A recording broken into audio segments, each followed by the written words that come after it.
group, they're red.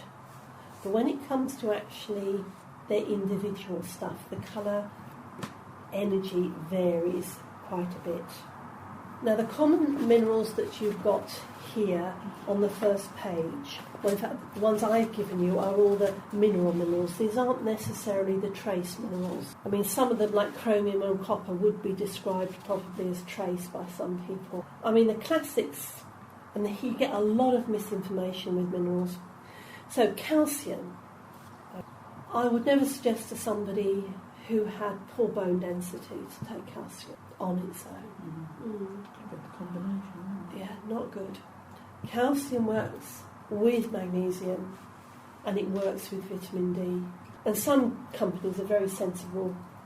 It's like most of them they'll give you a calcium magnesium combination, either that or calcium vitamin D combination. Because in fact calcium doesn't get laid down in the bones unless magnesium phosphatase is also there. So if you ain't got enough magnesium in your system, then where's the calcium going to go? And I think for the first time in however many years I've been doing nutrition now, I actually saw it. Actually, he said they have now realised that calcium on its own gets deposited around the heart and around the thyroid. Whoa! Really? As a build-up. So, boy, you do not take calcium on its own. And in fact, if you start getting muscle cramps, well, if you're sensitive, I think, basically. And if you look, calcium and magnesium both have got a red and orange. Yes. So both that core, root chakra, second chakra, they are your anchor. So if you're doing healing work or you're doing a lot of spiritual work, you need your anchor. You know, you're going to go disappear off floaty. I mean, the other red one, of course, if you look down the bottom of the page, is iron. You know, and we talked a little bit about iron. But you think being a red energy, that going back to calcium, magnesium, you wouldn't sleep, but I found having taken it, I sleep better. Yeah, well, you know why? You sleep better when you relax. Yeah. You see, and if you're not relaxed, you can't sleep, so you need those to actually relax you. Yes, I even now quite regularly, but periodically hit the calcium magnesium Vicks. Because I get the leftover from my Epstein-Barr. I get the muscle cramps in my lower legs. It's leftover from virus. But the magnesium stops it. Yeah, because obviously you just can completely rate that part of things. Now, phosphorus is interesting, because if you haven't got enough phosphorus in your system, now this goes back to last time now, you don't make enough amylase. Now, I couldn't get any tissue salts, so I got a homeopathic remedy. Yeah, that's fine. But every time I took it, my bowels just went, evacuated everything. So which homeopathic did you get? Yeah. I just got it from the health food shop. Yeah, but there's phosphorus and phosphorus. Got it with me. Yeah. But yes, Leader. Yes, what is it? Just phosphorus on its own? Yeah. Yeah. Just took one of those. Yeah. I thought I'd got diarrhoea. Yeah. So perhaps I need it in or you need a magnesium phosphate, or you need it in a 30, because 6 is quite physical. But phosphorus itself is interesting, and this ties up with the lack of amylase, and it's a classic treatment for ME. Homeopathic phosphorus is a treatment for ME with anybody with low energy. And it's interesting, you see, it's a yellow vibration mineral, and it's linked to confusion, so it's linked to the mental level. Yellow. It's because if you look, Ariana, at what it's in, yeast extract, wheat germ, hard cheeses, nuts and oily fish. Nuts is your only source, isn't it? Or nuts are your only source, whatever the correct English, whatever it is for it. Calcium and sodium together are very much the hydration pair. You know, if you're going to get dehydrated or you're going to need electrolytes. You've ever been in that situation. A lot of people with low sodium and potassium in hospital. That's right. And you look at them, they're on water tablets. That's right. And of course the trouble is that high sodium it lends itself to the body more likely to getting cancer, because if you can keep your body, this is why people keep themselves on a slightly alkaline diet. If you can keep your body in a balanced state or slightly potassium alkaline, it doesn't tend to grow its little cancerous cells. So that's why people go for acid alkaline diets, is to try and keep these two in check. Because, of course, most people are sodium heavy because they put salt on their food. What about somebody like myself who's always wanting salt? Yeah, I'd hit. If you don't want to take any salt, I'd hit Natmura. Natmura is homeopathic salt, because you do need a little bit of salt. You know, it's just you don't I need a buy lot. the one that's a sea salt with sea vegetables with Yeah, it, and yeah. it tastes saltier Yeah, because it's so pure, I guess. Yeah. So I don't cook with it. It's just sometimes I Yeah. put a little bit on my food. yes. I mean, we very, very rarely have salt, but yes, I mean, I have got some in the house. But yes, when you see people, don't you, when you're out and about, they're all over the food, you think, I have my toes cut. Pinch Yeah. of salt. But of course, salt is a sweet. It's in Ayurvedic taste. Mm. Salt is a sweet. It actually creates sweetness. It doesn't create bitterness. Mm. And so salt actually makes things taste sweet. Mm. It brings out. It brings Oh, out hence the salt in porridge. Whereas if you want things to go bitter, you've got to put lemon juice in. You know, but a lot of people don't realise that with salt, is it makes things taste sweet. Mm. And so it's all the old taste buds on the. But it's a big issue. I mean, what gets me is people do that without even tasting it, and then you get the opposite. You know, you go somewhere sort of obviously very mindful of their food, and it's like you've had it in a bowl of soup comes, and you taste it, and it's got no pepper in it, it's got no salt in it. No And you think, seasoning. so I've got to have to put some Yeah. salt in this because it is like it's got Bland. no. You know, you put a tiny bit in, and the flavour just goes whoop. Yeah. So we do need salt. But then there's salt and there's salt. And Yeah. there's salt, yes. And it's like most table salt has got added stuff in it to stop it Iodine. clogging up. Yeah. Caking agents. Yeah, but sometimes iodine is for people with thyroid Mm. anti-caking agent. Like you say, sea salt. It's You know. Herbalaise, I think it is. It's in a tub and It's it's a got Vogel.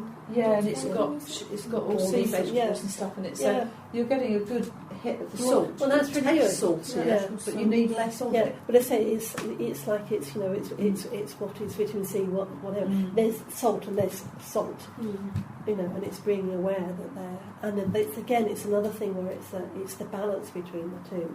Mm. Interestingly, one of the things I noticed in there is that chromium is down as a serious trace, which is fine unless you've got diabetes. Then you'll suddenly realise that you probably need this more chromium.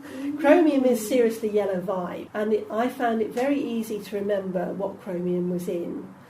Because it's egg yolk and egg yolk's yellow. So Chromium yellow. chromium yellow. Paint called chromium yellow.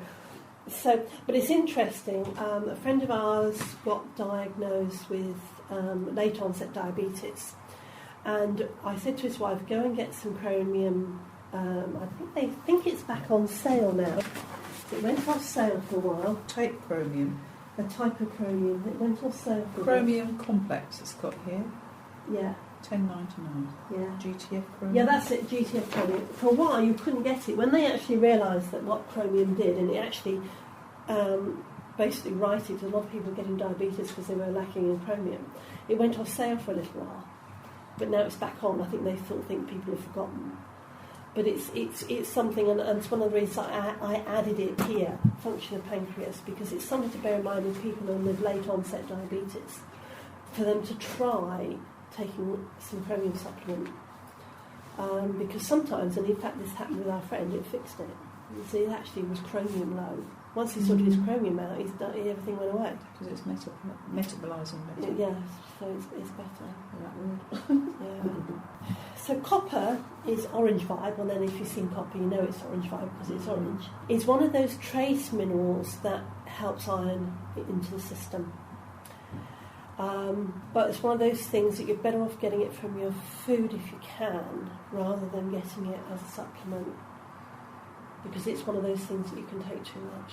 I did read something somewhere about quite a lot of people can have too much copper in their diet.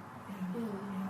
So it's like it's better off just taking it from. And something to do with the copper makes it impossible to absorb zinc if you've got too much copper or something. Yes, there are, and of the two, you need the zinc probably a lot more. Yeah. So copper as a supplement on its own. Sometimes you'll find it with something else, in which case it's in balance. But on its own, would avoid. You know, I mean, I sort of think that I'd be tempted if someone needed copper. I'd tell them to wear some malachite or something for a while. I'd hit the crystal therapy side of it and get the vibe in. You know, do it that way. Iodine. Well, I think most of us are fairly low on iodine anyway. It's the blue vibe. Iodine is, and of course it's classic is get it from seaweed. Yeah. You know, so Or it's do you use yeah. sprinkles sometimes? Yeah, that's right. Fish And for milk, you know, the fish, kelp. from raw fish. Mm. No, if you like raw fish, you go down to Brixton and get someone to do it for you. You know, you've got to get it off straight Yeah. off. Straight off the boat. Straight off the boat. I mean, the sushi in the little restaurant that's in the bottom of North Street is pretty good in Exeter. But it's the only place at Sinai found it actually even remotely resembling okay. I wouldn't go to the one near Holland and Barrett, you know, the sort of chain one. The conveyor belt one. No, I'd avoid that. Those conveyor belt, there was a programme about one in London, and yes, I know. you wouldn't have it from them. Yeah. But if you Yeah. like, it's a very very good way of getting your fish oils in. Tesco's, when I used to live in Addlestone, you could get sushi Oh, in you Tesco's. can get it in Sainsbury's here, but the trouble is it's at least a day old. You need someone who's gone and got it off the boat in Brixton and serves it up. You know, that's your best way. But I must admit, if you're short of fish oils, that's a way to do it. They used to do one I really like is when you've got your seaweed, you've got your rice, and you've got your salmon fish eggs on the top. And one people think, oh, how can you eat fish eggs? Easily, but I don't eat more than 2. The next time I wake up and my hair's because the oil's gone through the system so quickly. Wow. Really bad. I made a mistake there. I thought, no, do that again, you know. How interesting. But it's really quite nice. So iron, I think we said a fair bit about. The other thing to bear in mind with iron is, and this is another mineral, is it is in cocoa. It is in chocolate. It doesn't say that in that book. No. Clearly. That's why when I give you info, I give you what's not in there. Yeah. Yeah. And of course, you know, as soon as you get iron low, bad news, kids. Everything falls apart if you're too anemic. And of course, there's 2 sorts of iron in the body. There's a surface salt, which is the normal one that you get tested for if you go to the doctor. But the problem is there is another salt that's called ferritin, which is like it's like the freezer in the background salt. And if that starts going down, you've got problems. So your proper iron test will give you both readings. My brother-in-law, he's got a type of illness. It's not actually leukemia, but it's very similar. Uh-huh. And he was having to have blood transfusions every so many weeks and had to have really fresh blood, otherwise it wouldn't last. Yeah. And apparently they had to watch him for an overload of iron. Yeah. Now I've come across a few people who've got too much iron in the system, and it's because the body doesn't know what to do with the iron. It builds up on the brain and organs and all sorts of things. Yeah. I've got somebody with multiple chemical environmental allergies that has that problem. So I was talking to her on the phone yesterday actually about it. And we're talking about ways, because she lives up in Essex somewhere, ways that she could actually deal with the fact that because she's ironic, she's sort of anemic, but also she has this problem that the iron's being stored in all the wrong places. So we were talking about things like vitamin B12, you know, and levels of copper in the system, all the stuff that actually is around what the body does with iron, you know, to actually find out what's actually was going on.